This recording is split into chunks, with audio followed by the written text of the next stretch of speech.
Would like to introduce this? Okay, but then she's demurring. I mean, Laney, sure, why not? Thank you, sir. Hi, everyone. I'm Dr. Christopher Douglas, and I have nothing to do with this project. I do know Laney in a different capacity, as we're singing in the same choir with each other. Isn't that lovely, choir members supporting each other? Laney is an MFA student here. She is here to present on her her senior show, yes? Fantastic, and she wishes that Sarah Ellis were here to help her out with it, but I'll sit in the back and send Sarah a nice text message. Okay, great. Okay. All right.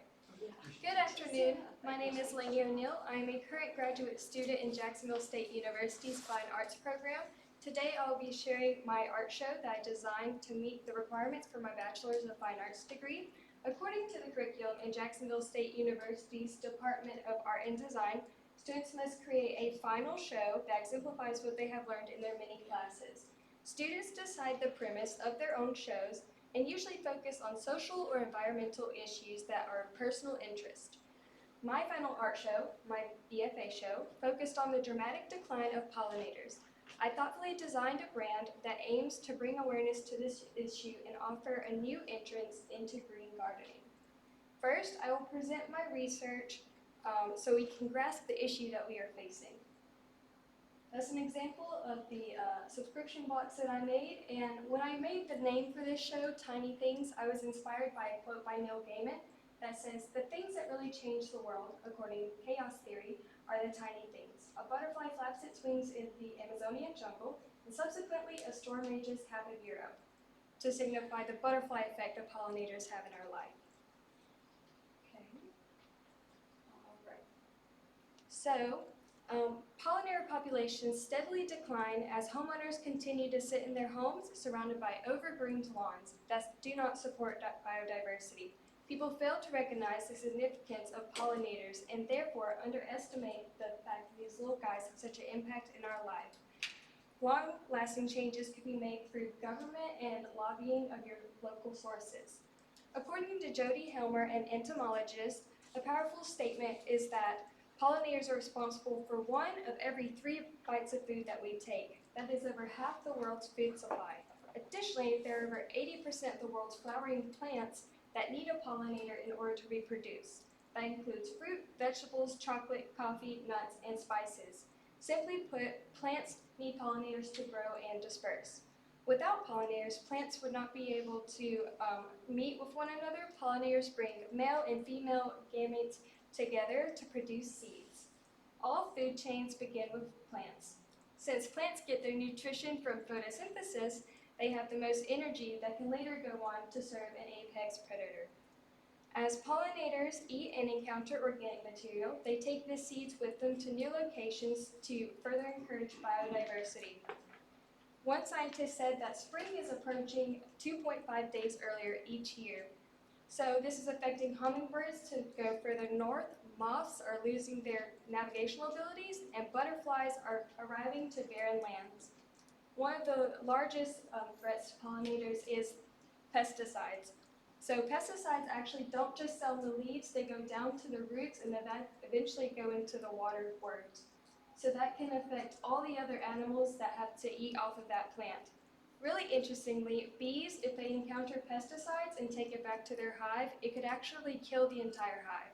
So it has more than just an effect on the plants. For an example, if a herbivore eats pesticides and then a carnivore eats that herbivore, now they all have that pesticide toxins within them. So some people have these overgroomed lawns, but if you'd like to help the pollinator population, you could consider getting clover in your lawn, or you could have some bee boxes in your yard. Some people have bee boxes, but if you have a little bee hotel, then you want to make sure that you keep up with it, because sometimes wasps can get inside of beehives and take them over from the bees. Yes. So the best way to support the natural environment is to just let your lawn grow a little bit more and think of the little guys. Yes. So that was my research paper. And finally, let's talk about how I made my product. So this is the inspiration for my BFA. I used some AI generated images of flowers to kind of get a direction of what I wanted my images to look like. And so once I looked at these, then I ended up with this. So the main point of my my subscription box is an embroidery activity. And so it kind of has that inspiration from the AI generated things. Because often in my experience, people who enjoy gardening often also enjoy embroidery. And so it seems like a very natural crossover. Yes. So when I was looking at branding, these were my inspirations. I really liked the natural, thin, colorful aesthetics. And then this is my brand that I created. It has a sewing needle, it has 2 T's, and it has a bumblebee, and then it makes tiny things. Yes. And then in graphic design, you make a thing called a style guide to basically tell people how to use your thing. And so here's some different marks that can be used, some different colors that go in it. I also made different versions of the logo for every pollinator that it would show, and then examples of type that you would use. So in this box, there would be the embroidery activity, some seed packets, some illustrations of the little pollinators, and some stickers to encourage people to go out and put the flowers in their lawns. Yes. So, and then I got my works cited, and that's all of it. Thank you very much for listening.